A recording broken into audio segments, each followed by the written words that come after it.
नमस्कार दोस्तों, स्वागत है आपका भाई पढ़ने के यूट्यूब चैनल पर। तो आपको पता है कि हम यूपीएससी सिविल सर्विसेज एग्जाम के प्रीलिम्स 2026 के लिए लास्ट 12 ईयर के प्रीवियस ईयर क्वेश्चंस को सॉल्व कर रहे हैं।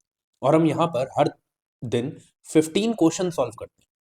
और हम यहाँ पर सिर्फ 15 क्वेश्चन सॉल्व करके आगे नहीं बढ़ते, बल्कि हर एक क्वेश्चन का डिटेल्ड एक्सप्लेनेशन देखते हैं। अगर उस पर्टिकुलर क्वेश्चन में कोई इंपॉर्टेंट कीवर्ड है तो उस कीवर्ड से रिलेटेड जितना भी स्टैटिक का पोर्शन है वो पूरा का पूरा पोर्शन कवर करते हैं। साथ ही साथ कुछ सेम ट्रिक्स देखते हैं। इस सेम ट्रिक्स का मतलब और कुछ नहीं है बल्कि यूपीएससी की लैंग्वेज को समझना है। अगर आप यूपीएससी की लैंग्वेज को समझ गए तो बहुत सारे ऐसे क्वेश्चंस हैं और बहुत सारे क्वेश्चंस में ऐसी स्टेटमेंट्स हैं जो आप वैसे ही एलिमिनेट करेंगे और अपने आंसर तक इजीली पहुंच पाएंगे। ठीक है। बाकी आपको पता होना चाहिए ये classes Monday to Friday daily होती है एंड आपको दोपहर 2:05 पे अपलोडेड मिल जाती है।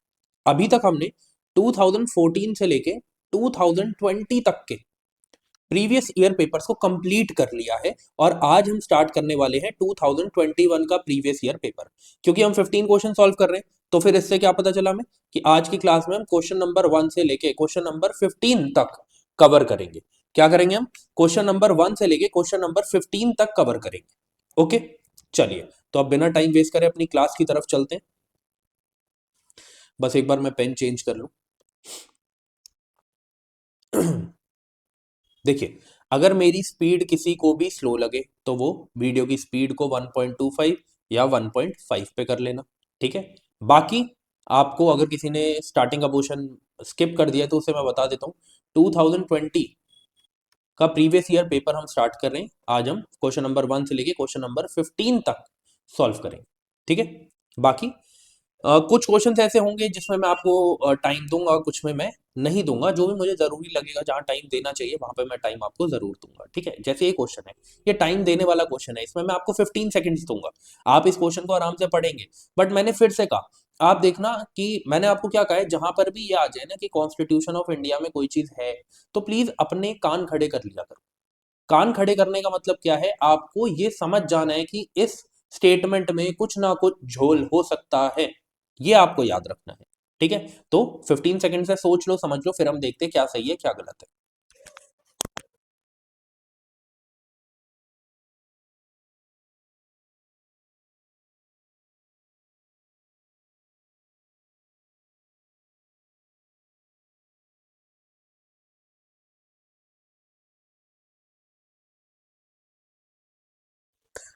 चलिए, अब देखिए जरा, यहां पे लिखा है पहली स्टेटमेंट में, the governor of reserve bank of India is appointed by central government. मान लो आपको ये नहीं पता। ठीक है, वैसे तो ये ट्रू है पर मान लो आपको नहीं पता, वहां पे नहीं समझ में आता है, याद आता है। ठीक है कि सेंट्रल गवर्नमेंट का कोई लेना देना है या नहीं है। चलो कोई बात नहीं, आगे बढ़ते हैं।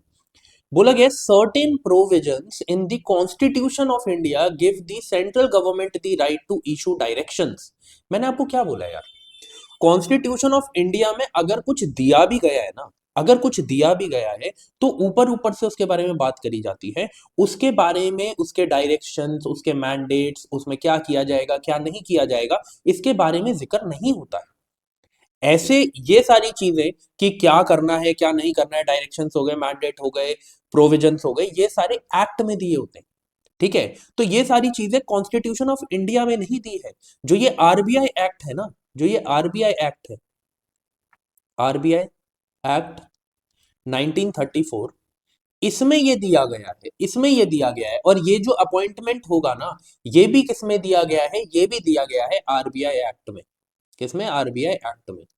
ठीक है। तो ये सब कुछ आरबीआई एक्ट में दिया है। लास्ट वाली स्टेटमेंट भी, governor of RBI draws his power from RBI act, ठीक है। बट मैं वही कह रहा हूं, मान लो आपको फर्स्ट स्टेटमेंट और थर्ड स्टेटमेंट के बारे में कुछ भी नहीं पता था, तो ऑप्शंस पे अगर आप आते, ऑप्शंस को आप देखते कि यहां पर तो सिर्फ एक ही या तो मैक्सिमम गलत हो सकता है या तो एक भी गलत नहीं होगा। जैसे आपने सेकंड स्टेटमेंट पढ़ी, समझ में आ गया ये गलत है, तो बाकी दोनों स्टेटमेंट आपको पता हो ना पता हो, इट डजेंट मैटर। ठीक हो गई वो। बट अब क्या है, अब आप उसे पढ़ लेना, अब उसे याद रख लेना कि ये जो गवर्नर है रिजर्व बैंक ऑफ इंडिया का, इसको अपॉइंट करने पर किसका हाथ होता है? सेंट्रल गवर्नमेंट का। किस एक्ट में ये बात कही गई है? आरबीआई एक्ट 1934 में। डायरेक्शंस हो गए, मैंडेट्स हो गए, रेगुलेशंस हो गए, वो भी कैसे, कहां पर, क्यों दिया गया है? वो दिया गया है आपको आरबीआई एक्ट 1934 में। क्यों दिया गया है? क्योंकि कॉन्स्टिट्यूशन ऑफ इंडिया में नहीं इतने डिटेल में कोई चीज गिवन होती है, उसके लिए हमेशा एक्ट बनाए जाते हैं। ठीक है। यहाँ पे बोला भी है governor of RBI draws his power from RBI act, एकदम ठीक है। ठीक है, तो ये गलत है, बाकी दोनों ठीक है। 2 3 आर करेक्ट। आगे बढ़ते हैं। देखो यहाँ से मैंने क्या किया, आपके लिए थोड़ा आरबीआई के बारे में आपको यहाँ पर जिक्र कर दिया आरबीआई का, है ना, ताकि आपको एटलीस्ट बेसिक बेसिक चीजें इसके बारे में पता हो। जो ऊपर पढ़ ली वो तो अलग बात है, उसके अलावा क्या पता होना चाहिए। देखो सबसे पहले मॉनेटरी अथॉरिटी के बारे में देखोगे। मॉनेटरी अथॉरिटी का मतलब क्या है कि आरबीआई को ना प्राइस स्टेबल करने के लिए एक, जिसे हम कहते हैं, रिस्पॉन्सिबिलिटी दी गई है। वो कितना है कि बोला गया है कि आपको 4% रखना है, पर आपको पता है एकदम 4% तो नहीं रख सकते, इसलिए सेफ साइड रहने के लिए ये बोला गया है कि -2% एंड +2%, मतलब कि 2% से 6% के बीच में रहना चाहिए। 2% से लेके 6% के बीच में रहना चाहिए। जो बोला गया है कि जितना, मतलब कि सबसे बेस्ट क्या है, 4% पे रहे। ठीक है, ये बात यहाँ पे करी गई है। फिर देखिए, रेगुलेटर एंड सुपरवाइजर किसका, ये बैंक्स के लिए रूल सेट करते हैं, नॉन बैंकिंग फाइनेंशियल कंपनीज है उनके लिए रूल सेट करते हैं, फाइनेंशियल स्टेबिलिटी की तरफ काम करते हैं ताकि फाइनेंशियल स्टेबिलिटी बनाई जा सके एक कंट्री में। ओके, मतलब कि यहाँ पे आरबीआई की बात कर रहे हैं, तो फिर किसकी बात चल रही है, हमें इंडिया की बात चल रही है। ठीक है, मैनेजर ऑफ फॉरेन एक्सचेंज, ये याद रखना है कि ये क्या करते हैं, जो आपके फॉरेन एक्सचेंज मतलब फॉरेन रिजर्व्स जो हैं आपके इंडिया के, जो फॉरेन रिजर्व्स हैं मतलब जहां पर फॉरेन करेंसीज रखी गई हैं, वहां पर क्या है, उसको ये मैनेज करते हैं, उसको ये रेगुलेट करते हैं, ये आपको याद रखना है। ऐसे ये सारे जो हैं, ये इन सबके कोर फंक्शन है जो आपको याद रखना है, जिसमें से सबसे इंपॉर्टेंट है मॉनेटरी पॉलिसी कमेटी। ठीक है, इसमें बस ये याद रखना कि यार 6 मेंबर होते हैं। कितने मेंबर होते हैं, 6 मेंबर। 3 होते हैं गवर्नमेंट की तरफ से, ठीक है, और बाकी 3 किसकी तरफ से होते हैं, बाकी 3 आपको देखने को मिलेंगे कि आरबीआई की तरफ से होते हैं। ठीक है, फिर ये है कि इनके की टूल क्या है, जब बोल दिया इधर कि ये क्या कर रही है, मॉनेटरी अथॉरिटी है, इनको मैनेज करना है, प्राइस स्टेबिलिटी बना के रखनी है, तो इनके पास कुछ टूल्स तो होने चाहिए।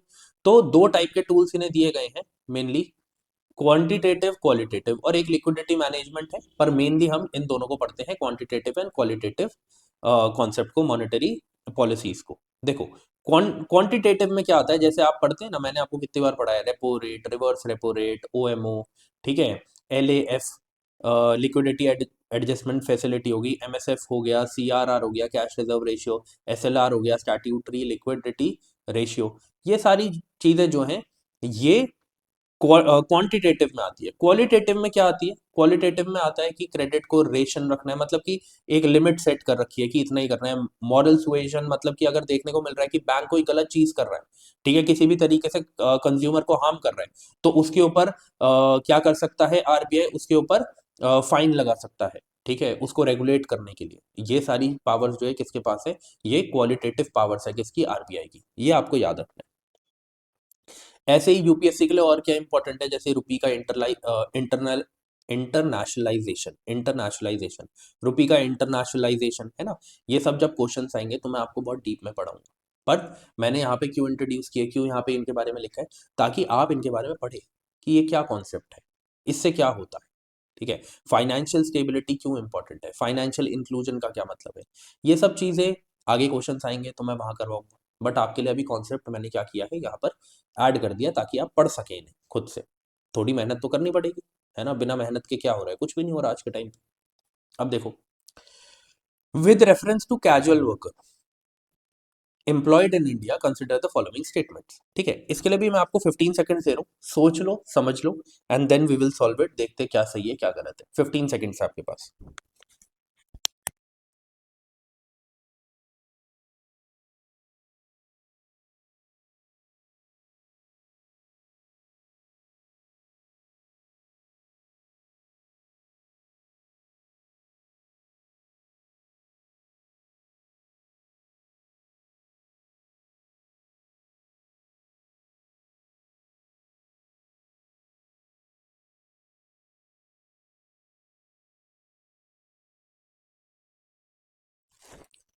चलिए, अब देखिए जरा, यहाँ पे पहली स्टेटमेंट में लिखा हुआ है, all casual workers are entitled for employment provident fund coverage.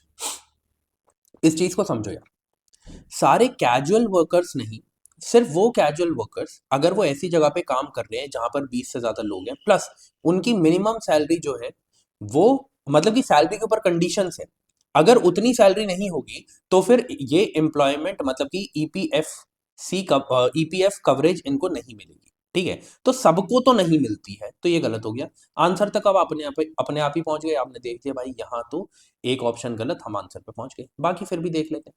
बोला गया जितने भी कैजुअल वर्कर्स हैं उनको रेगुलर वर्किंग आवर्स एंटाइटल्ड है, प्लस अगर वो उससे ज्यादा काम करते तो ओवर टाइम की उन्हें पेमेंट दी जाएगी। क्या ये लॉजिकल नहीं है? बिल्कुल लॉजिकल है, वैसे ही सही।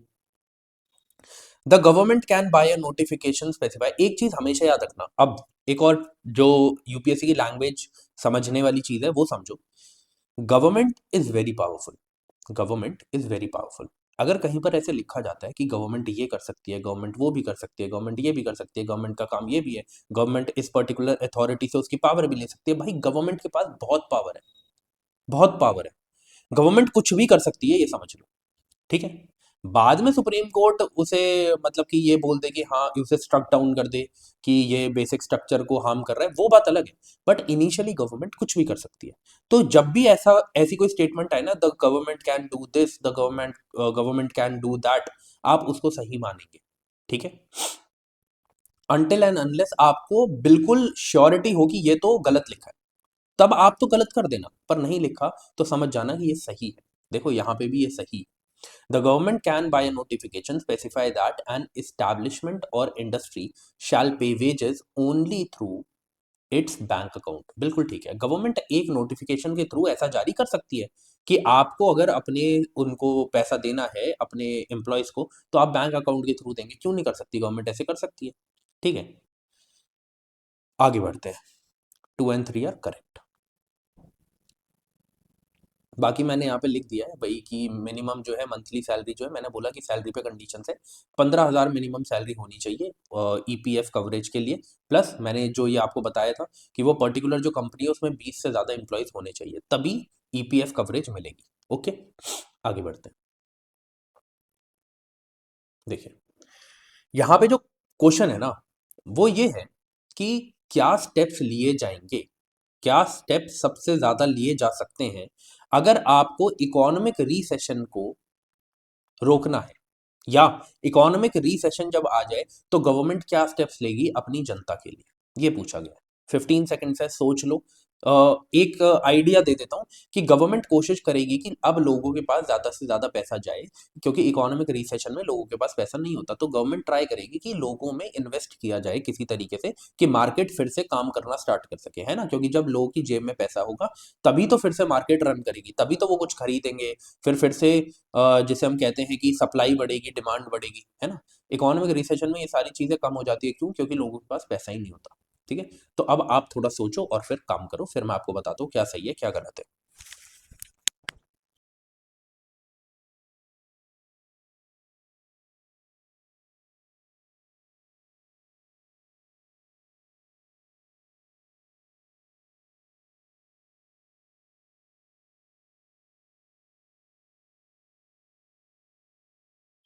चलिए देखिए, देखो यहाँ पे क्या लिखा, cut in tax rates accompanied by increase in interest rate. अब देखो यार, ये चीज ठीक है कि आप टैक्स रेट्स में कमी करोगे तो उसकी वजह से अब लोगों के पास जो है डिस्पोजेबल इनकम ज्यादा बचेगी, और जब डिस्पोजेबल इनकम ज्यादा बचेगी तो लोग ज्यादा खर्चा कर पाएंगे, मार्केट में पैसा आएगा। ठीक है, बिल्कुल सही है। बट यहाँ पे ये चीज लिख दी कि by increase in the interest rate. यार आप बताओ, इंटरेस्ट रेट अगर आप बढ़ा देंगे, मान लो पहले इंटरेस्ट रेट 5% मिल रहा था, अब इंटरेस्ट रेट 10% है, तो अब लोग पैसा जो है वो लोन में कैसे लेंगे? वो लोन में कैसे लेंगे? क्योंकि अगर वो लोन लेंगे तो उनको ज्यादा परसेंट पैसा क्या करना पड़ेगा, वापस करना पड़ेगा, मतलब उनको इसके ऊपर जो है इंटरेस्ट ज्यादा लगेगा। तो अब प्रॉब्लम क्या आ जाएगी? अब प्रॉब्लम ये आ जाएगी कि लोग पैसा लेना बंद कर देंगे, पैसा लेना कम कर देंगे। अगर वो 10 लाख रुपए लेने की सोच रहे थे तो अब वो 5 लाख रुपए लेंगे, और फिर मार्केट में पैसा कम इवॉल्व होगा। तो अब क्या होगा कि ये कब किया जाता है? ये तब किया जाता है जब पैसा रोकना होता है, तब इंटरेस्ट रेट बढ़ाए जाते हैं। ठीक है, तो ये चीज गलत है। यहां तक दिस वॉज राइट, बट यहां पर ये गलत हो गया। फिर increase in expenditure on public projects, बिल्कुल ये काम किया जाएगा, ये सही ऑप्शन है। क्यों? मैंने आपको बताया कि गवर्नमेंट ट्राई करेगी कि मैं मार्केट में पैसा पहुंचाऊं। मार्केट में पैसा कैसे पहुंचाएंगी? गवर्नमेंट के पास पावर है कि वो पब्लिक प्रोजेक्ट्स के थ्रू लोगों को काम दे सकती है। जब पब्लिक प्रोजेक्ट्स पे काम होगा, आपको पता है पब्लिक प्रोजेक्ट्स में काम होने की वजह से अब उसमें समझ लो रोड बनाने के लिए वहां पे लेबर भी चाहिए। अब लेबर को एम्प्लॉयमेंट मिल गई उस इकोनॉमिक रिसेशन के टाइम पर। साथ ही साथ अब उसके लिए मटेरियल भी चाहिए, मटेरियल किसी इंडस्ट्री से आएगा, अब वो इंडस्ट्री भी वर्क कर रही है, ठीक है। और ऐसे ही सारी चीजें जो है वो वर्क करने लगेगी वापस। इसलिए मतलब कि गवर्नमेंट है वो ट्राई करती है कि पब्लिक प्रोजेक्ट्स में हम क्या करें, एक्सपेंडिचर करें इकोनॉमिक रिसेशन के टाइम पर। तो this is the right answer. First statement जो है उसके एकदम विपरीत उन्होंने थर्ड स्टेटमेंट को रखा है, विच इज नॉट राइट। अगर आप टैक्स रेट ही बढ़ा देंगे, अगर आप टैक्स रेट ही बढ़ा देंगे तो फिर लोगों के पास तो डिस्पोजेबल इनकम कम हो जाएगी, तो वो पैसा खर्च कैसे करेंगे? नहीं करेंगे। और बी का एकदम विपरीत मतलब ऑपोजिट जो है वो डी है, तो वो तो वैसे ही गलत हो जाएगा। तो जो हमारा बी है वो एकदम करेक्ट है। अब आपको कॉन्सेप्ट समझ में आ गया होगा। आगे बढ़ते हैं। देखिए, बोला गया है कि कुछ भी चीज अनचेंज रखी गई है, कुछ भी चीज चेंज नहीं करी गई है। चेंज किया क्या गया है? बोला गया है कि मार्केट की जो डिमांड है for a good might increase if. अगर कुछ भी चेंज नहीं हो रहा है तो कैसे क्या हो सकता है जिसकी वजह से मार्केट में एक पर्टिकुलर गुड की मतलब पर्टिकुलर प्रोडक्ट की जो डिमांड है वो बढ़ जाए, ठीक है। तो इसके लिए ना आपको ये पता होना चाहिए कि सब्सटीट्यूट क्या होता है, ठीक है। कॉम्प्लीमेंट क्या होता है, ये कॉम्प्लीमेंट गुड्स क्या होते हैं, सब्सटीट्यूट गुड्स क्या होते हैं, इंफीरियर गुड्स क्या होते हैं। अगर आपको ये पता होगा तभी आप इस क्वेश्चन को सॉल्व कर सकते हैं। तो इसमें मैं आपको टाइम नहीं दे रहा, मैं डायरेक्ट बताना शुरू करता हूँ। देखो, सब्सटीट्यूट का मतलब क्या है समझ लो। सब्सटीट्यूट का मतलब समझते हैं। कि मान लो आपने फ्रूटी ली, या फिर मान लो कि कैनबेरी जूस लिया, कैनबेरी जूस लिया, है ना, रियल का कैनबेरी जूस आता है। मैं तो नहीं पीता, मतलब आपको भी नहीं पीना चाहिए, बहुत शुगर होती है उसमें, ठीक है। तो कैनबेरी जूस आया, समझ लो कैनबेरी जूस के एकदम रेट बढ़ गए, एकदम रेट बढ़ गए। तो अब क्या होगा, लोग क्या करेंगे, लोग शिफ्ट करेंगे किसी और ड्रिंक पे जो इसकी जैसी ही है पर जिसके प्राइस नहीं बढ़े। तो ये होता है सब्सटीट्यूट गुड कि अब अगर एक बार एक पर्टिकुलर प्रोडक्ट के रेट बढ़ गए तो अब लोग क्या करेंगे, लोग किसी और प्रोडक्ट पे शिफ्ट करेंगे जो उसके जैसा ही है। क्या पता फ्रूटी पे कर जाए, माजा पे कर जाए, कोक पे कर जाए, ठीक है। बट लोग क्या करते हैं, लोग शिफ्ट कर जाते हैं, तो उसे बोलते हैं सब्सटीट्यूट। तो अगर ये बोला गया कि सब्सटीट्यूट का प्राइस इंक्रीज हो गया तो फिर क्या होगा, क्या एक पर्टिकुलर गुड की डिमांड बढ़ जाएगी? बिल्कुल। क्यों बढ़ जाएगी? मैंने बोला ना कि अगर अब लोग क्या करेंगे, इसको ना लेने की बजाय दूसरे गुड को लेना शुरू कर देंगे, तो उसकी क्या होगी, उसकी वैल्यू बढ़ जाएगी। अब उसको क्या करेंगे, लोग खरीदना ज्यादा शुरू करेंगे। तो अगर सब्सटीट्यूट का प्राइस बढ़ जाए तो दूसरी चीज बिकना स्टार्ट कर देती है, बिल्कुल। Price of its complement increases. अब देखो, इसे समझने की कोशिश करना। एक कॉन्सेप्ट लेते हैं कार का, फिर आपको कॉम्प्लीमेंट्री गुड समझ में आ जाएंगे, कॉम्प्लीमेंट्री गुड समझ में आ जाएंगे, ठीक है। ये कार है और ये एक पेट्रोल पंप है। ये क्या है? एक पेट्रोल पंप है, ये पेट्रोल पंप है, ठीक है। अब यूजुअली आपको क्या देखने को मिलेगा, मैं आपको एक मान लो एक पेट्रोल कार है, एक डीजल कार है, एक पेट्रोल कार है, एक डीजल कार है। आप यूजुअली मार्केट में जब जाते हैं तो आप देखते हैं कि डीजल कार के जो प्राइस है वो ज्यादा क्यों होते हैं? डीजल कार के जो प्राइस है वो ज्यादा क्यों होते हैं? क्योंकि डीजल पेट्रोल से सस्ता है, और क्योंकि पेट्रोल महंगा है इस वजह से पेट्रोल की गाड़ी सस्ती होती है। तो कॉम्प्लीमेंट्री गुड्स का मतलब क्या होता है कि अगर एक का प्राइस बढ़ेगा तो दूसरे का प्राइस कम हो जाएगा। मैंने कैसे बताया आपको, पेट्रोल और डीजल को कंपेयर करो, गाड़ी दोनों सेम है, गाड़ी दोनों सेम है, पर पेट्रोल की गाड़ी सस्ती क्यों होती है और डीजल की क्यों महंगी होती है? दोनों सेम कार, क्योंकि डीजल सस्ता है और पेट्रोल महंगा है। इसीलिए एकदम उल्टा हो जाता है, पेट्रोल महंगा है इसलिए गाड़ी डीजल से सस्ती है, डीजल सस्ता है पेट्रोल से इस वजह से गाड़ी डीजल की महंगी है। तो होता क्या है, जब भी कॉम्प्लीमेंट्री गुड जो है उनमें से एक गुड के प्राइस बढ़ते हैं तो दूसरे के डिक्रीज हो जाते हैं, ठीक है। तो अगर प्राइस जो बढ़ेगा कॉम्प्लीमेंट का, तो क्या हमें दूसरे गुड का जो इसका कॉम्प्लीमेंट्री गुड है उसके प्राइस में इंक्रीज देखने को मिलेगा? नहीं, उसका तो कम हो जाएगा, ठीक है। तो दिस इज रॉन्ग, ऐसा नहीं होगा। The good is an inferior good and the income of the consumer increases. अब देखो, इंफीरियर गुड क्या होता है? इंफीरियर गुड वैसा गुड होता है जिसकी एक्चुअल में कोई रियल वैल्यू नहीं है, बट लोग उसे क्यों खरीद रहे? लोग उसे इसलिए खरीद रहे क्योंकि वो उसी इनकम ग्रुप के हैं, ठीक है। लेकिन अगर इनकी इनकम बढ़ जाए तो कभी भी वो उस गुड को वापस नहीं खरीदेंगे, वो उससे बेटर गुड की तरफ जाएंगे। पर वो उस पर्टिकुलर प्रोडक्ट को क्यों खरीद रहे? क्योंकि वो उसी इनकम ग्रुप में उनके प्राइस के हिसाब से आ जाता है। तो ये होता है, जब भी कंज्यूमर की इनकम इंक्रीज होती है तो ये देखने को मिलता है कि इंफीरियर गुड जो है उसकी वैल्यू कम हो जाती है, क्योंकि अब उसे कोई भी नहीं ले रहा। तो ये तो हमें बोला मार्केट के में डिमांड बढ़ानी है भाई, कम नहीं करनी। तो ये दोनों गलत हो गए, प्राइस फॉल्स। आपको पता है अगर आईफोन का आज प्राइस गिर जाए 1 लाख से, मान लो 1 लाख से हो गया 80,000, आधे से ज्यादा लोग ईएमआई पे खरीदने पहुंच जाएंगे कि 20,000 सस्ता हो गया, डिमांड बढ़ गई प्राइस गिरने पे। ठीक है, तो ये सच्चाई है। तो 1 और 4 जो है वो करेक्ट है, बाकी दोनों स्टेटमेंट जो है सेकंड एंड थर्ड वो गलत है।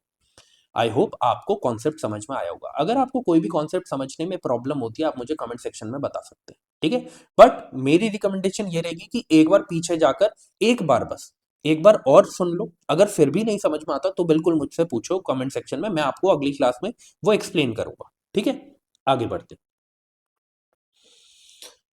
ओके, तो यहां पे क्या दिया गया है? यहां पे दिया गया है कि with reference to urban cooperative banks.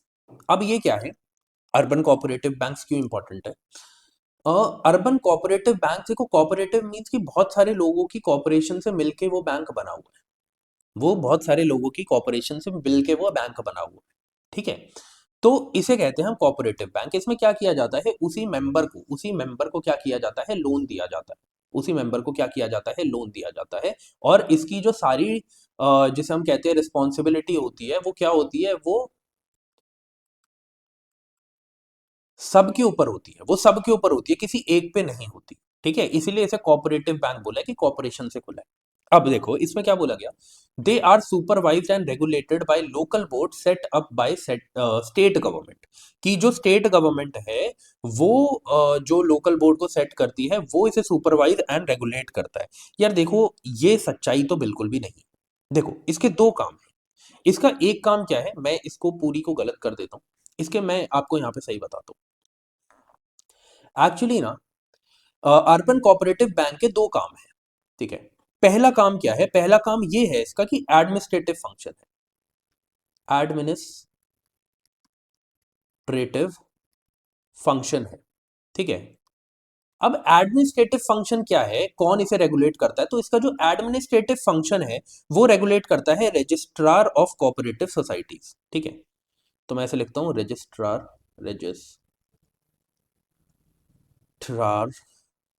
Of cooperative. क्या हो रहा है ये? स्लो कैसे हो गया यार? ऐसा तो नहीं होना चाहिए।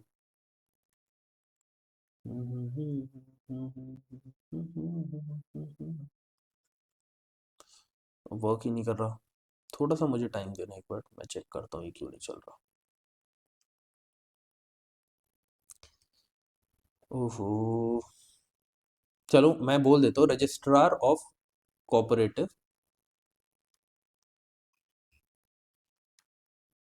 आज एक्चुअली बहुत सारी क्लासेस ले ली ना मैं, मुझे लग रहा है पता नहीं क्या हो गया इसको। बस 1 मिनट रुकिएगा, मैं क्या करता हूँ इसको वापस रीओपन करता हूँ। वेट, सेव देखते हैं। चलो, लैपटॉप स्लो हुआ है, लैपटॉप ही स्लो हुआ है। अब ठीक है, चलो।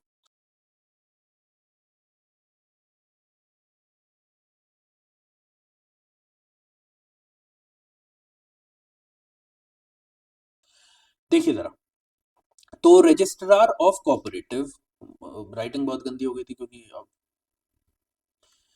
भाई आज तो कुछ अजूबा ही हो रहा है इसके साथ, आज तक ऐसा नहीं हुआ। वाह, चलो रजिस्ट्रार ऑफ कोऑपरेटिव। कोऑपरेटिव जब ऐसे थोड़ा सा हिल जाता है ना सब कुछ तो मेरा दिमाग भी हिल जाता है। Cooperative societies. ठीक है, अब वहीं पर इसका एक और फंक्शन है। कौन सा फंक्शन है इसका? फाइनेंशियल फंक्शन है। फिर से अटक गया भाई साहब। Financial function. तो जो इसका फाइनेंशियल फंक्शन है वो कौन करता है? अरे यार, जो फाइनेंशियल फंक्शन है वो कौन करता है, वो आरबीआई देखता है। कौन देखता है, आरबीआई। ऐसे कैसे चलेगा काम।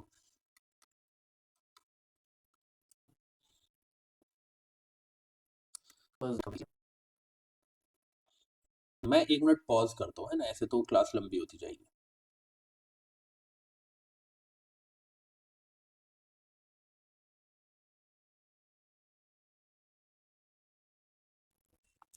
चलिए देखते हैं अब जरा। लगता है ठीक हो ही गया होगा। आज तक पहली बार ऐसा हुआ है यार।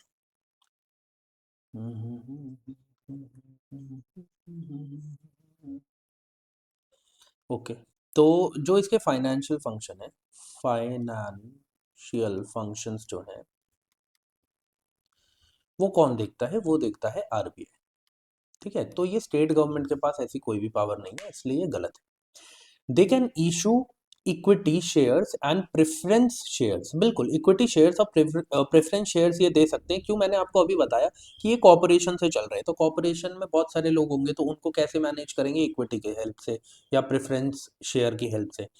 एक काम करना आप, इक्विटी शेयर और प्रेफरेंस शेयर के बीच में डिफरेंस पढ़ लेना, ये आपको आगे आने वाले सालों में मिल जाएगा। ठीक है, मैंने आपको क्या बताया, ये क्या करते हैं, ये कोई एक टर्म इंट्रोड्यूस करते हैं प्रीवियस ईयर पेपर से, और आगे जाके उससे एक पर्टिकुलर क्वेश्चन ही बना देते हैं। ठीक है, तो इसीलिए आपको क्या करना है, अगर कोई भी ऐसी टर्म मिलती है तो आप उसे क्या करेंगे, आप उसे एक बार पढ़ लेंगे कि उनके बीच में डिफरेंस क्या है। मैं बोल रहा हूँ आपको, आगे आने वाले सालों में आपको क्वेश्चन दिखेगा।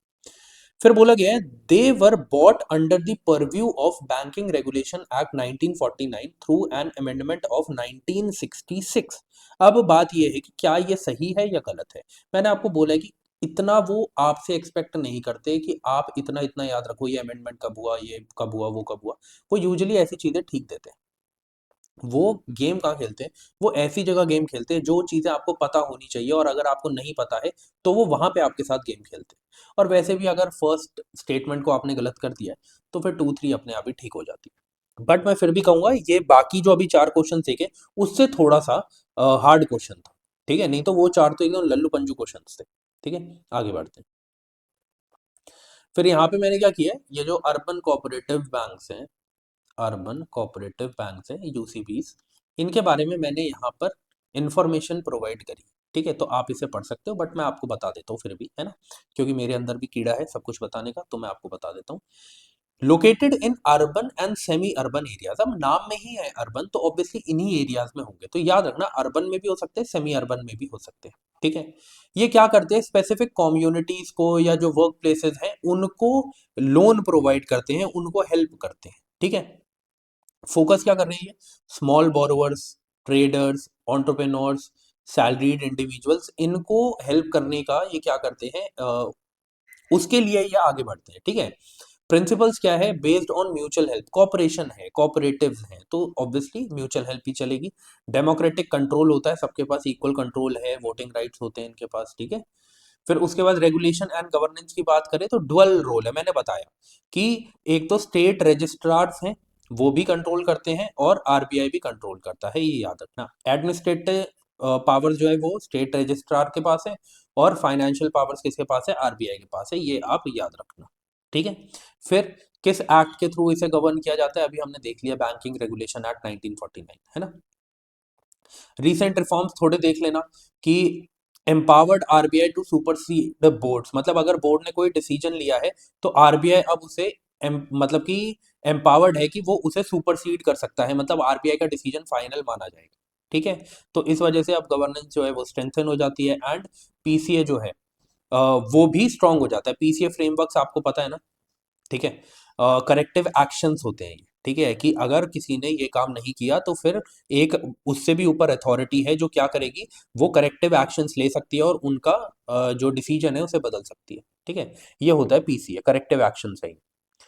चलिए, फिर एक चीज, यूसीबीज क्या कर सकते हैं, डिपॉजिट एक्सेप्ट कर सकते हैं। अगर यूसीबीज से रिलेटेड फिर से क्वेश्चन आता है तो वो यहीं पर आपसे स्टेटमेंट गलत करवा देंगे, वो बोलेंगे कि deposit can not be accepted. आपको याद रखना है, डिपॉजिट वो एक्सेप्ट करते हैं, लोन्स वो प्रोवाइड करते हैं, है ना। मैंने बोला ना अभी क्या है, स्मॉल बोरोवर्स हो गए, ट्रेडर्स हो गए, एंटरप्रेन्योर्स हो गए, सैलरीड इंडिविजुअल्स हो गए, इन्हें हेल्प कैसे करेंगे, है ना, इमोशनली थोड़ी हेल्प करेंगे। ऑब्वियसली बैंक है तो कैसे हेल्प करेगा, लोन्स प्रोवाइड करेंगे, क्रेडिट फैसिलिटीज देंगे, समझे।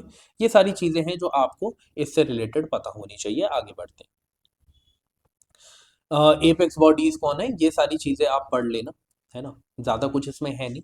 जो आपसे पूछा जा सकता था प्रीलिम्स में वो मैंने आपको बता दिया, ठीक है। ये इतना इंपॉर्टेंट नहीं है, बट फिर भी मेरा काम है आप तक हर चीज पहुंचाना, तो मैं हर चीज ऐड कर देता हूँ ताकि जब आप पीडीएफ आपको मिल जाए, भाई पढ़ लेंगे टेलीग्राम चैनल पे, तो आप आराम से उसे पढ़ सकते हैं, ठीक है। अब देखिए Indian government bond yields are influenced by बोला है। ये नहीं बोला कि नेगेटिवली क्या किस कौन फर्क डालेगा, पॉजिटिवली कौन फर्क डालेगा, इन्फ्लुएंस बोला है। कुछ भी इन्फ्लुएंस में तो कुछ भी आ सकता है, अगर 0.001% भी, 0.00001% भी अगर कोई इन्फ्लुएंस कर रहा है तो उसको माना जाएगा, उसे आप आंसर में इंक्लूड करेंगे, ठीक है। इसलिए इसमें टाइम नहीं दे रहा कि इंडियन गवर्नमेंट की जो बॉन्ड यील्ड्स हैं वो यूनाइटेड स्टेट्स फेडरल रिजर्व जो डिसीजन लेगा, ऑब्वियसली जो एक्शंस लेगा, उसकी वजह से भी इन्फ्लुएंस होंगी, ठीक है। क्योंकि आपको पता है कि जो भी ये करेंगे वो डॉलर के ऊपर असर डालेगा, डॉलर के ऊपर असर डालेगा तो वो बाकी फॉरेन करेंसीज पे भी असर डालेगा, और फॉरेन करेंसीज में डॉलर के अलावा रुपीज भी आते हैं, ठीक है। तो ऑब्वियसली अगर यूनाइटेड स्टेट फेडरल रिजर्व कोई भी डिसीजन लेता है, कोई भी एक्शन लेता है, तो ऑब्वियसली इंडियन गवर्नमेंट के बॉन्ड यील्ड पे भी फर्क पड़ेगा, ठीक है। Actions of reserve bank of India, obviously यार जब आरबीआई कोई ले रहा है और हमारे देश की ही कोई चीज है, तो ऑब्वियसली उसके बॉन्ड्स पे तो फर्क पड़ेगा। अब इन्फ्लेशन का फर्क पड़ेगा, बिल्कुल फर्क पड़ेगा। क्या शॉर्ट टर्म इंटरेस्ट रेट्स का फर्क पड़ेगा, बिल्कुल। लोग क्या करेंगे, शॉर्ट टर्म समझो कि अगर इंटरेस्ट रेट बढ़ जाते हैं तो लोग क्या करेंगे, यील्ड अपनी निकालना शुरू कर देंगे, है ना। तो बिल्कुल उससे फर्क पड़ेगा। एक चीज याद रखना, जो मुझे बताना है, ये लोग गलती कर देते हैं इसमें। हमेशा याद रखना बॉन्ड का जो प्राइस है, बॉन्ड का जो प्राइस है वो इनवर्सली प्रोपोर्शनल होता है बॉन्ड यील्ड्स के, इनवर्सली प्रोपोर्शनल होता है बॉन्ड यील्ड्स के, ठीक है। क्यों होता है, जितना बॉन्ड बॉन्ड का प्राइस बढ़ेगा उतनी उसकी उससे फायदा होना कम हो जाएगा, जितना बॉन्ड का प्राइस कम होगा उतना उससे फायदा ज्यादा होगा, ये हमेशा याद रखना, ठीक है। मेरे को ऐसा लगता है जब बॉन्ड यील्ड्स को इंट्रोड्यूस किया है तो इस रिलेशन से रिलेटेड आपसे क्वेश्चन पूछा जा सकता है, ठीक है। ये बात प्लीज याद रखना, तीनों ही करेक्ट है, कुछ भी गलत नहीं है। जब भी इन्फ्लुएंस बोला हो ना, नेगेटिवली पॉजिटिवली कुछ नहीं बोले और तीन ही ऑप्शन है, बहुत मतलब ज्यादा चांसेस होते हैं कि वो ठीक हो सारे, ठीक है। बट फिर भी कहूंगा अच्छे से पढ़ो, अपनी नॉलेज लगाओ, थोड़ा सोचो कि क्या हो सकता है नहीं हो सकता, उसके बाद अपना आंसर मार्क करो, ठीक है। आगे बढ़ते हैं। ओके, यहाँ पे बोला है इनमें से कौन सी फॉरेन डायरेक्ट इन्वेस्टमेंट है। एक ऑप्शन जो मुझे दिख रहा है ना वो इन्वेस्टमेंट के एकदम विपरीत है, वो इन्वेस्टमेंट के एकदम विपरीत है, उसे तो मैं देखते ही काट देता और दो ऑप्शन तो मेरे एलिमिनेट हो जाते वैसे, ठीक है। बट फिर भी आपको 15 सेकंड्स दे रहा हूँ, सोच लो समझ लो और उसके बाद देखते हैं क्या सही है और क्या गलत है, ठीक है।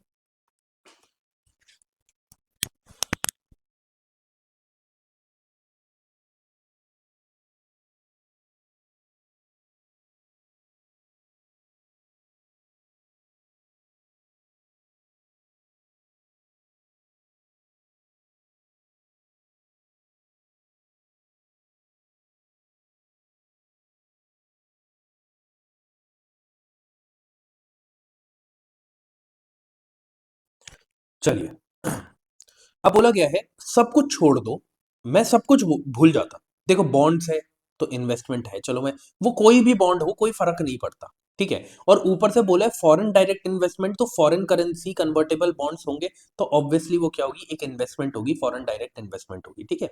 हमेशा नाम से समझा करो। एफडीआई आप पढ़ लेते हो, बट आप ये देखो फॉरेन मतलब बाहर से, डायरेक्ट मतलब कि एंगेजमेंट रखते हैं। मैंने कल ही एफडीआई आपको लास्ट पेपर में पढ़ाया है ना।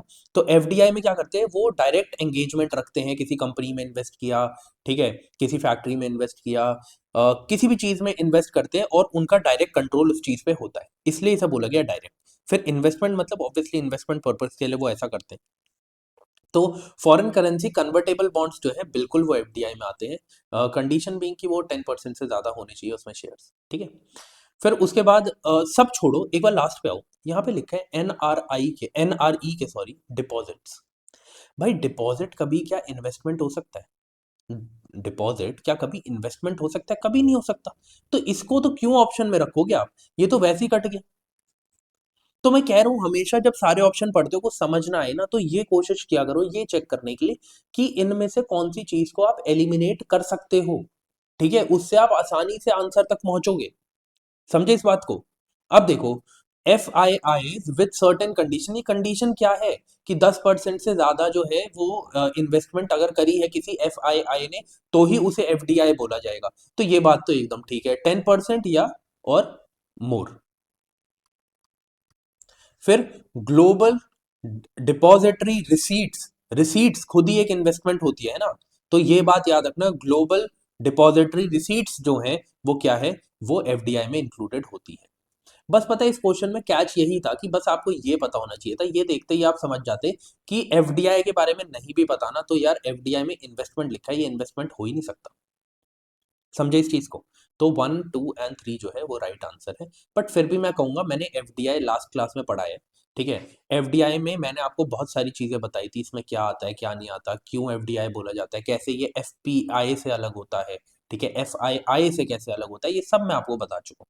ठीक है, तो जो चीज हमने पिछले 5 क्लास में कर ली है, उसको मैं बहुत डीप में नहीं करवाता। क्यों? क्योंकि अभी वो फ्रेश है। हाँ, 5 क्लासेस के बाद अगर वो चीजें फिर से रिपीट होगी तो मैं उसे आपको फिर से करवाऊंगा, ताकि जो चीज 5 क्लास पीछे जा चुकी है, थोड़ा थोड़ा आपके ध्यान में है बट फिर भी भूल रहे हैं, फिर उसको फिर से रिवाइज करवा दूंगा। बट अभी फ्रेश करवाइए लास्ट क्लास में, है ना। तो अभी अगर उसे हम रिवाइज करेंगे टाइम वेस्ट है। कल की क्लास जो करेगा रेगुलर बेसिस पे जो क्लासेस ले रहा है, उसे पता है क्या सही है क्या गलत है ना। तो जो भी नया भी है अगर कोई, तो प्लीज फर्स्ट क्लास से देखो, आपको बहुत फायदा होने वाला है। आपको पूरा पता चलेगा कैसे 2014 से लेके 18 के बाद कैसे ट्रेंड चेंज हुआ है। 2020 का एक बहुत अच्छा पेपर हमें देखने को मिला, जो पूरा कॉन्सेप्शनल था।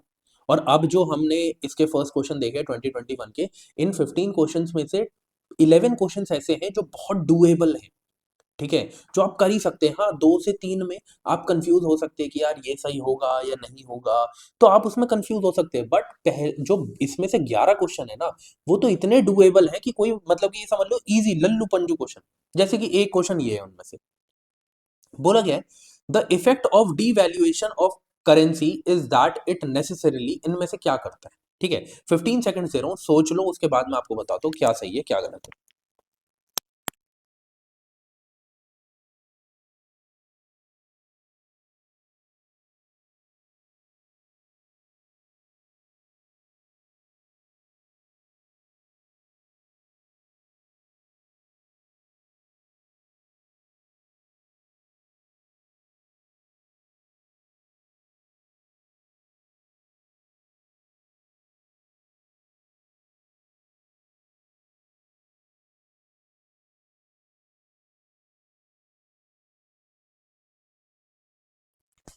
चलिए देखो क्या किया जाता है। डीवैल्यूएशन का मतलब क्या है? डीवैल्यूएशन ऑफ अ करेंसी का मतलब क्या है कि जानबूझकर, जानबूझकर कोई करेंसी, कोई कंट्री अपनी अगर करेंसी की वैल्यू कम करे। मैंने क्या बोला? जानबूझकर। तो उसको डीवैल्यूएशन ऑफ करेंसी बोला जाता है। जानबूझ के कोई भी कंट्री ऐसा क्यों करेगी? होता क्या है, जब आपकी करेंसी की वैल्यू कम हो गई, मतलब आपके यहाँ जो सामान है वो भी कम हो गया, उसके प्राइस भी कम हो गए। अब क्या होगा कि इंटरनेशनल मार्केट में आपके कम प्राइस वाले सामान जो है वो ज्यादा बिकने लगेंगे। अब क्या होगा? एक्सपोर्ट बढ़ जाएगा, एक्सपोर्ट बढ़ जाएगा। ठीक है, तो क्या किया जाता है, हमेशा देखा गया है कि डीवैल्यूएशन जब भी करेंसी की होती है, उस टाइम पर जो एक्सपोर्ट्स हैं वो बढ़ जाते हैं। ठीक है, तो अब क्या है कि इससे कनेक्ट करके इन्होंने जैसे यहाँ पे बोला, improve the competitiveness of domestic export in foreign market. बिल्कुल, कॉम्पिटिटिवनेस कैसे बढ़ जाएगी? जब हमारा सामान ही सस्ता हो गया, तो अब कंपटीशन हम दे पाएंगे बाहर की उसमें कंट्रीज में। समझे इस चीज को?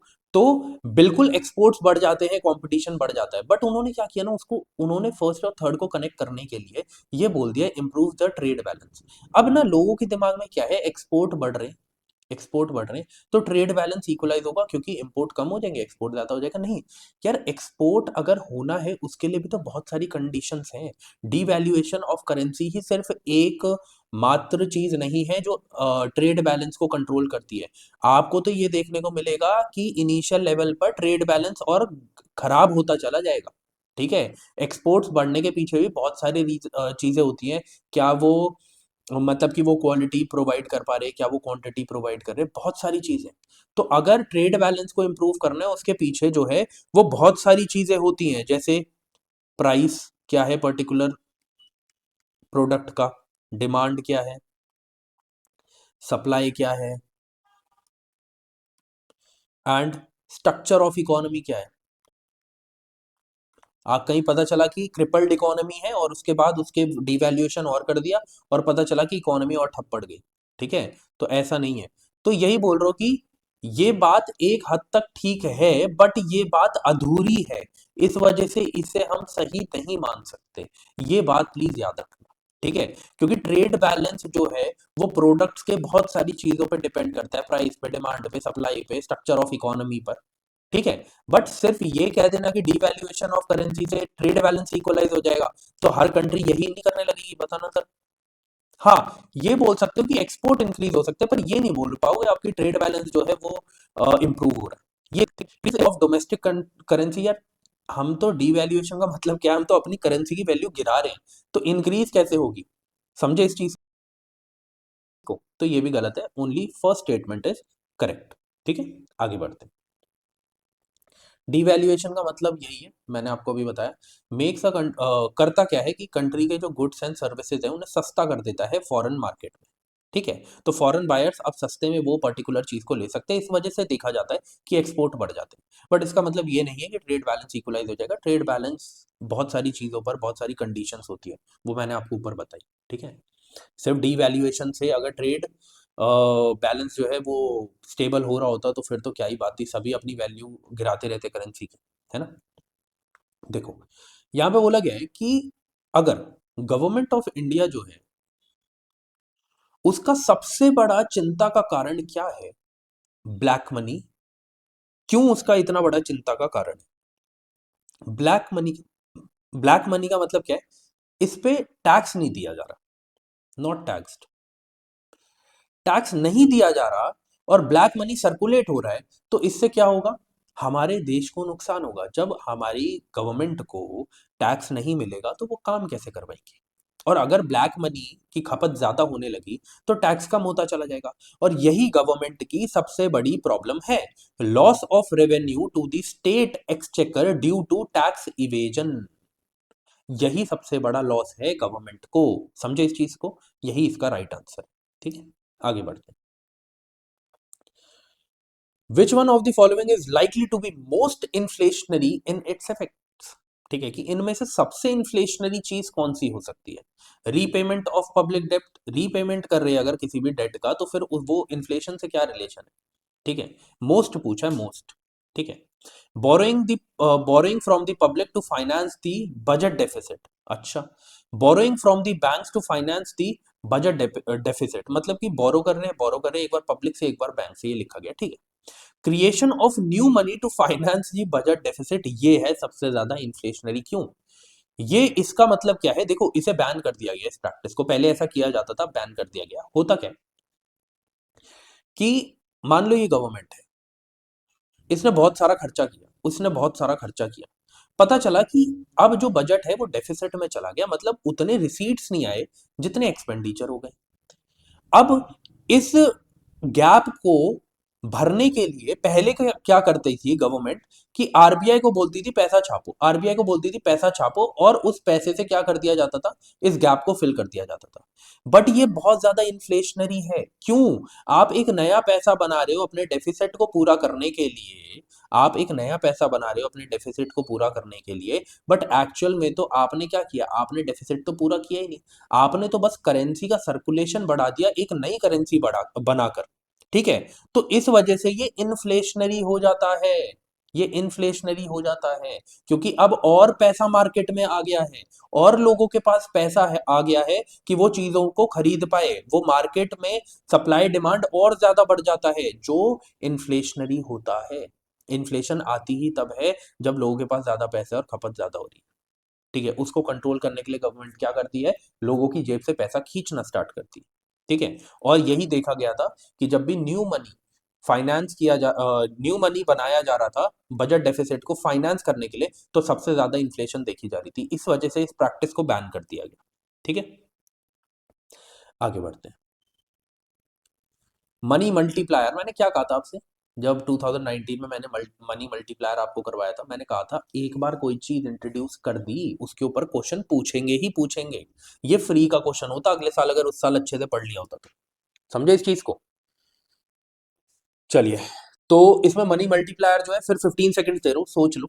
ठीक है, क्योंकि मैंने ये करवाया ही हुआ है, तो आप सोच सकते हैं मनी मल्टीप्लायर मैंने क्या बताया था, फिर उसके बाद मैं समझाता हूँ क्या सही है क्या गलत है। इसके लिए बस 10 सेकंड दे रहा हूँ, ज्यादा बड़ा क्वेश्चन नहीं है।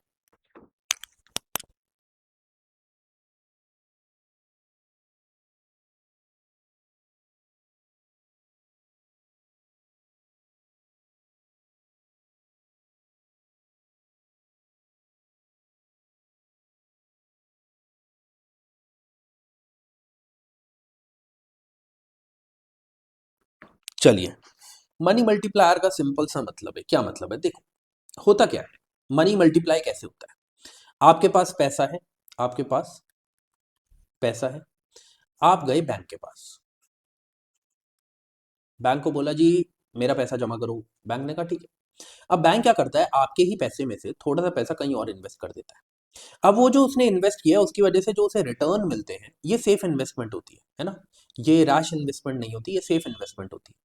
तो इसमें से जो पैसा इन्हें वापस मिला, ठीक है, उसमें से कुछ आपको पैसा दे दिया इंटरेस्ट के तौर पे, बाकी इनके पास और पैसा एक्स्ट्रा बच गया। अब ये पैसा इनके पास पहले नहीं था, इनके पास ये पहले पैसा नहीं था, बट इन्होंने ये कमाया है इन्वेस्टमेंट करके।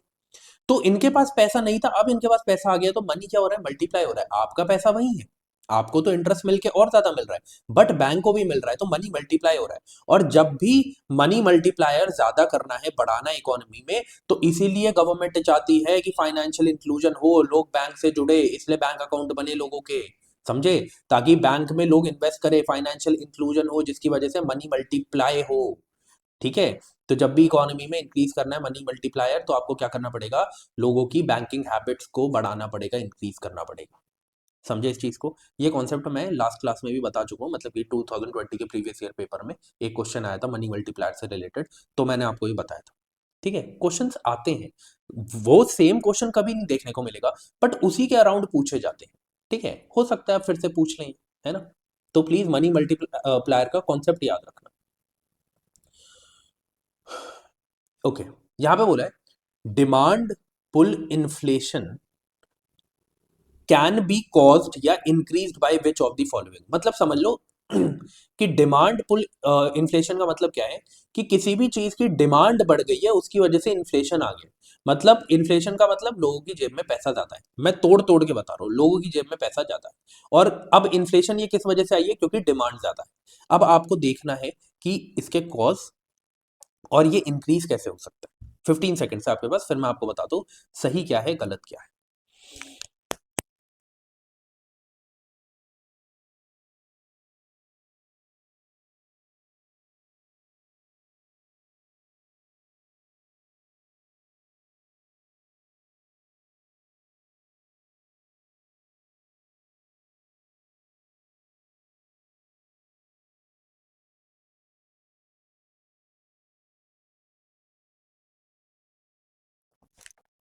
चलिए, डिमांड पुल इन्फ्लेशन सबसे पहले जो निकाल सकते हो ना वो निकाल दो।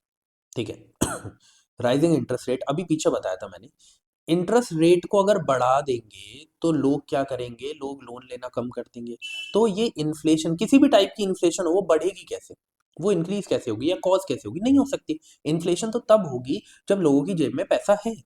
तो अगर आपने इंटरेस्ट रेट को बढ़ा दिया है, तो लोग तो पैसा लेंगे ही नहीं ना, लोगों के पास तो पैसा होगा ही नहीं जेब में। तो ये कैसे हो सकता है, ये तो इन्फ्लेशन का पार्ट ही नहीं है। अगर ये बोलते कि हाँ डिक्रीजिंग इंटरेस्ट रेट, तो लोग ज्यादा लोन लेते, लोगों के पास पैसा आता, लोग कहीं इन्वेस्ट करते, सही बात है। फिर उसके बाद क्या है, एक्सपेंशनरी पॉलिसीज। हाँ, एक्सपेंशनरी पॉलिसीज का मतलब क्या है, गवर्नमेंट ज्यादा से ज्यादा इन्वेस्ट कर रही है। ठीक है, गवर्नमेंट ज्यादा से ज्यादा इन्वेस्ट कर रही है, और जैसे हमने देखा सीआरआर हो गया, बैंक रेट हो गया, रेपो रेट हो गया, रिजर्व रेपो रेट हो गया, ये सब बैंक आरबीआई ने कम कर दिए हैं। क्यों? अब अगर आरबीआई ने ये सब कम कर दिए तो अब बैंक के पास ज्यादा पैसा है बाहर देने के लिए, ये कॉन्सेप्ट मैं आपको करवा चुका हूँ। ठीक है, तो इसे बोलते हैं हम एक्सपेंशनरी पॉलिसी। और जब भी एक्सपेंशनरी पॉलिसी यूज करी जाती है तो बिल्कुल इन्फ्लेशन देखने को मिलता है, सही है। फिस्कल स्टिमुलस, फिस्कल स्टिमुलस आगे पूछा जा सकता है, याद रखना फिस्कल स्टिमुलस का मतलब क्या होता है। गवर्नमेंट क्या करती है, गवर्नमेंट अपनी स्पेंडिंग को इंक्रीज कर देती है, गवर्नमेंट इंक्रीजेस इट्स स्पेंडिंग्स। ठीक है, इसकी वजह से क्या होता है, इसकी वजह से इंजेक्ट होता है, इंजेक्ट मनी इनटू इकोनॉमी। फिर से अटकना शुरू हो गया, वाह जी वाह, बहुत बढ़िया, इकोनॉमी अच्छे से लिखते चलो। हाँ, मिट जा भाई, मिट जा प्यारे लाल, कोई बात नहीं, हम आपको पेन से मिटा देंगे। इकोनॉमी, ठीक है। तो अब क्या होगा, जब भी फिस्कल स्टिमुलस का मतलब क्या है, गवर्नमेंट अपनी स्पेंडिंग को इंक्रीज करती है जिसकी वजह से इकोनॉमी में पैसा इंजेक्ट होता है, और जब भी पैसा इंजेक्ट होगा तो इन्फ्लेशन देखने को मिलेगी। क्या सही है, बिल्कुल सही है, ठीक है।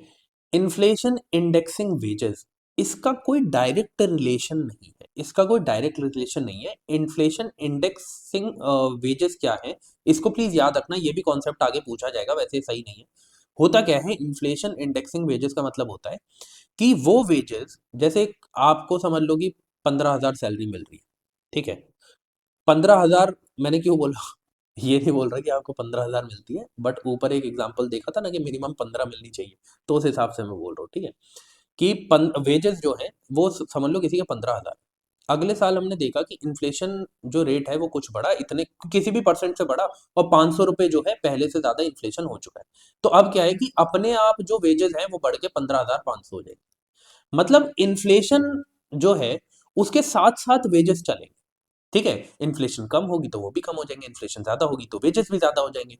तो इन्फ्लेशन इंडेक्सिंग वेजेस का मतलब है कि वो वेजेस जो इन्फ्लेशन से बचे हुए हैं, क्योंकि इन्फ्लेशन अगर ज्यादा होगी तो वेजेस भी बढ़ जाएंगे, ठीक है। बट इसका कोई रिलेशन नहीं है किससे, डिमांड पुल इन्फ्लेशन से।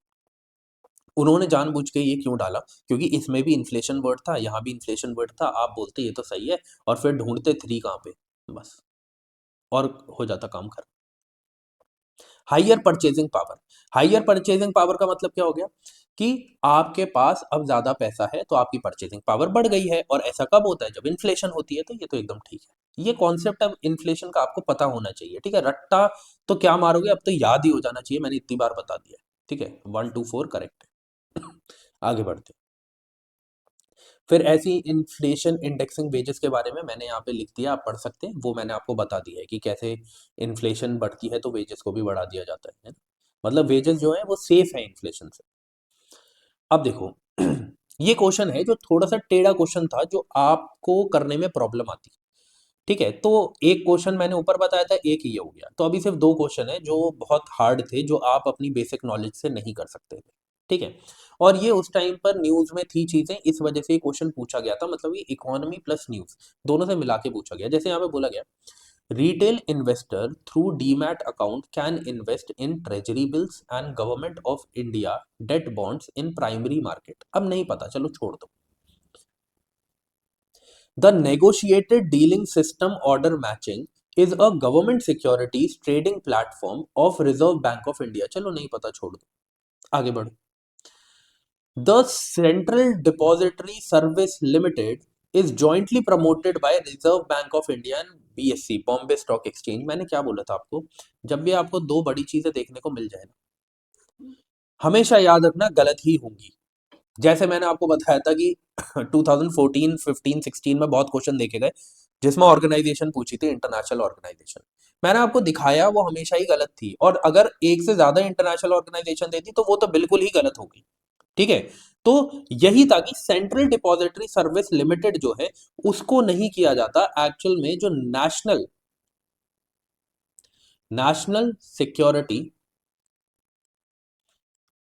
सिक्योरिटी डिपॉजिटरी लिमिटेड है, वो जो है वो जॉइंटली प्रमोट करता है reserve bank of India and NSC national stock exchange. और ये न्यूज में था, इस वजह से क्वेश्चन पूछा गया था, बट इन्होंने चेंज कर दिया था, ठीक है। तो थर्ड स्टेटमेंट इसमें गलत थी, बाकी दोनों जो है वो करेक्ट थी। बट हाँ मैं मानूंगा कि ये चीजें जो है वो यूजुअली लोग पढ़ते नहीं है। तो हाँ ये क्वेश्चन थोड़ा सा मुश्किल था, बट फिर मैं वही कहता हूँ कि 50% से कम कट ऑफ जाती है, वो उसके पीछे का रीजन ये है, कुछ क्वेश्चन 8 से 10 क्वेश्चन ऐसे मिलेंगे जो आपके लिए सॉल्व करना मुश्किल हो। ठीक है, ये बात हमेशा याद रखना। आगे बढ़ते हैं, यहाँ पे कुछ ऐसा समझाने के लिए नहीं है, इसलिए मैं इस क्वेश्चन से आगे बढ़ रहा हूँ। अब ये जो वाटर क्रेडिट है उस टाइम पर न्यूज में था, ठीक है, इसलिए इससे क्वेश्चन आया। यार लैपटॉप आज बहुत हैंग हो रहा है, इसलिए पढ़ाने में थोड़ा सा ऐसे लग रहा है कि मुझे ऐसा लगता है लैपटॉप को रेस्ट नहीं मिल रहा है, क्योंकि ना इसे मैंने काफ़ी यूज़ किया आज की दिन। आई गेस यही प्रॉब्लम हो सकती है। कोई बात नहीं, चलिए 2 क्वेश्चन बचे हैं, झेल लेते हैं, धीरे धीरे कर लेते हैं, जब क्लास को स्टार्ट किया ही है तो। देखो वाटर क्रेडिट क्या है, कंसिडर द फॉलोइंग स्टेटमेंट्स। मैं बता रहा हूँ, टाइम नहीं दे रहा, आपको पता है कि थोड़ा सा लैपटॉप प्रॉब्लम कर रहा है, तो इसलिए मैं डायरेक्ट बता देता हूँ आपको, है ना, क्या सही है क्या गलत है। देखो, it puts micro finance tools to work in water and sanitation. क्या होता है कि credit मतलब है कि कोई पानी से रिलेटेड चीजें हैं ना, उसके लिए लोन प्रोवाइड किया जाता है। वो पानी से रिलेटेड क्या है, जैसे वाटर एंड सैनिटेशन सेक्टर है, उस सेक्टर की यहाँ पे बात करी जाती है, तो ये एकदम ठीक है, करेक्ट है। ठीक है, it is initiate global initiative launch by the agent of, फिर मैंने कहा यार दो बड़ी बड़ी ऑर्गेनाइजेशन दे दी हैं, ये हमेशा गलत किया है यूपीएससी ने, हमेशा गलत किया है। भाई इन दोनों में से एक भी नहीं थी, इन दोनों में से एक भी नहीं थी। कौन थी? एक नॉन प्रॉफिट ऑर्गेनाइजेशन था जिसका नाम है water water dot org, water.org। ये क्या एक नॉन प्रॉफिट ऑर्गेनाइजेशन थी। अरे यार सॉरी आज के लिए, अ, मुझे इरिटेशन इतनी हो रही है तो आप लोगों को कितनी हो रही होगी, बट टेक्निकल ग्लिच है, आई कांट डू एनीथिंग। तो वाटर ऑर्गेनाइजेशन है, वो ये करती है, प्लीज अपने नोट्स में लिख लेना कि ये एक नॉन प्रॉफिट ऑर्गेनाइजेशन है। क्या है? ये एक नॉन प्रॉफिट ऑर्गेनाइजेशन है। ठीक है, फिर यूजुअली यही होता है, जो एम दिए होते हैं या ऑब्जेक्टिव्स दिए होते हैं वो हमेशा करेक्ट ही होते हैं, है ना। तो यही बोला गया, its aim to enable the poor people to meet their water needs without depending on subsidies. क्या ये सच है? बिल्कुल, यही इसका एम था, इसलिए वो लाया गया था, ये आप याद रखना है। अब देखा पहली थर्ड स्टेटमेंट जो है वो बहुत सिंपल स्टेटमेंट, बाकी जिसमें डेटा वो भी दो डेटा इंटरनेशनल ऑर्गेनाइजेशंस की इतनी बड़ी वो दोनों, और ये मैं देखो कि वो ऐसे हैं जब भी वो ऑर्गेनाइजेशन मिनिस्ट्री और ये सब देते हैं,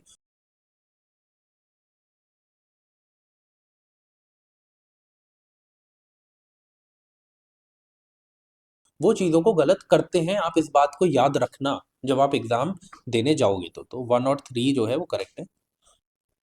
मैंने यहाँ पर थोड़ी सी इंफॉर्मेशन ऐड करी है कि ये क्या करते हैं, ये एक पावरफुल सॉल्यूशन है, ये पहला प्रोग्राम था, ठीक है, उस टाइम का, उस टाइम पर न्यूज़ में था, इस वजह से पूछा गया था। माइक्रो फाइनेंस टूल्स जो है वो प्रोवाइड करे जाते हैं, ठीक है, माइक्रो फाइनेंस टूल्स प्रोवाइड करे जाते हैं ताकि वाटर एंड सैनिटेशन सेक्टर पर वर्क किया जा सके। ठीक है, स्मॉल और अफोर्डेबल लोन्स दिए जाते हैं इंडिविजुअल्स को भी और कम्युनिटीज को भी। ठीक है, ताकि वो टैप्स को इंस्टॉल कर सके, टॉयलेट्स बना सके, ठीक है, और जितने भी और हाउस होल्ड से रिलेटेड वाटर प्रॉब्लम्स हैं उनके सॉल्यूशंस वो उसके उसका सॉल्यूशन वो निकाल सके, इसीलिए ये वाटर क्रेडिट आया था। बट ये करंट अफेयर्स का पार्ट है, ठीक है, और करंट अफेयर्स आपको पता है हम कहाँ कर रहे हैं, अपने करंट अफेयर्स के लेक्चर में। जो भी नहीं देखा है जिसने भी, वो जाके देख सकता है, आप लोगों को बहुत हेल्प होगी। ठीक है, लास्ट क्वेश्चन, अब इसलिए तेज बोलना पड़ता है, सी मैं चाहिए कि कुछ नहीं सकता, एक मिनट पॉज हो।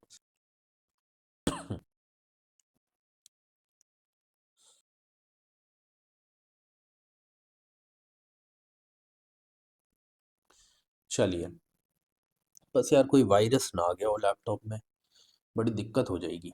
इन India the central bank function as a lender of last resort, इसका मतलब क्या है?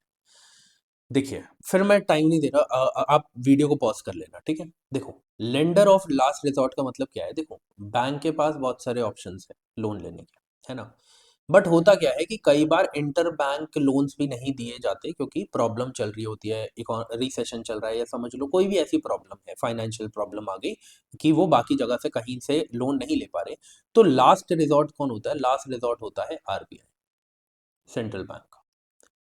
सेंट्रल बैंक, ठीक है। तो उससे जाकर वो पैसा लेते हैं। यही यहाँ पे लिखा है, देखो फर्स्ट स्टेटमेंट तो गलत है, lending to trade and industry bodies when they fail to borrow from other sources, नहीं, इन्होंने ना ये ठीक लिख दिया, पर इन्होंने यहाँ पर ट्रेड एंड इंडस्ट्री बॉडीज लिखा है, नहीं, यहाँ पर बैंक की बात होती है। किसकी बात होती है? बैंक की। Providing liquidity to banks having temporary crisis, बिल्कुल सही, इसी की बात करी गई है। Lending to government to finance budgetary deficit, ये तो मैंने बोल दिया, बैन हो गया ये यार, ये तो अब किया ही नहीं जाता, पहले किया जाता था, बहुत इन्फ्लेशनरी है, ठीक है। देखो स्टेटमेंट्स को कैसे बार बार घुमा के पूछ रहे हैं, ठीक है, वहां पर ये मेन क्वेश्चन बना दिए, यहाँ पे फिर से स्टेटमेंट में पूछ लिया, ऐसे ये घुमाते हैं, तो आपको भी इन चीजों के लिए रेडी रहना है, ठीक है। थोड़ी सी आज प्रॉब्लम हो गई क्लास में, पहली बार ऐसा हुआ है, बट कोई बात नहीं, मैं देखता हूँ क्या हुआ है इस लैपटॉप के साथ। तो अब हम मिलते हैं अपनी